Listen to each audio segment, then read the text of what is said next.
The death of Vitellius, Suetonius reports.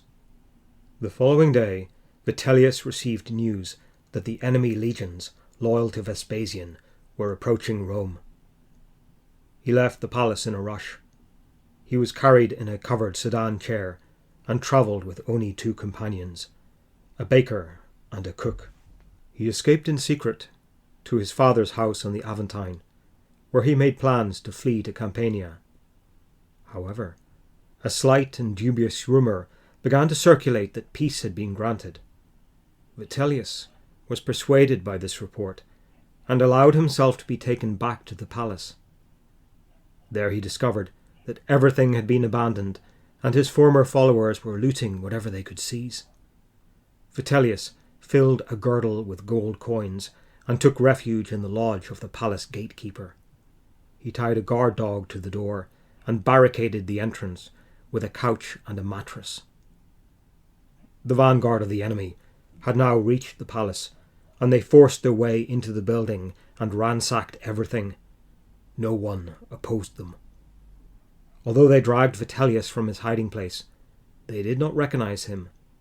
They demanded to know where the emperor was, and he evaded their questions with a lie. This deception did not last long, and his identity was soon revealed. Vitellius begged incessantly that he should only be confined and held in captivity. He alleged that he had something of great significance to say to Vespasian concerning his safety.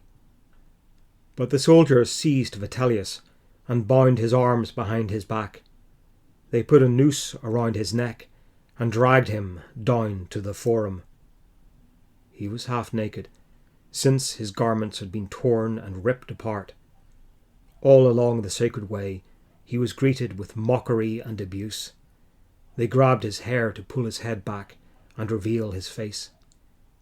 This was a practice for criminals, but they also placed a sword blade under his chin so that he could not look down and his face was fully exposed to view.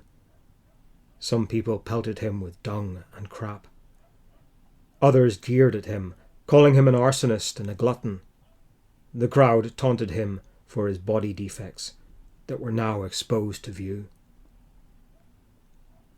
At last, they reached the Gemonian stairs, where Vitellius was tortured for a long time. Finally, he was dispatched, and his body dragged off with a hook and cast into the Tiber. Vitellius died along with his brother and his son. He was 57 years old. Suetonius, Life of Vitellius, passages 16 to 18.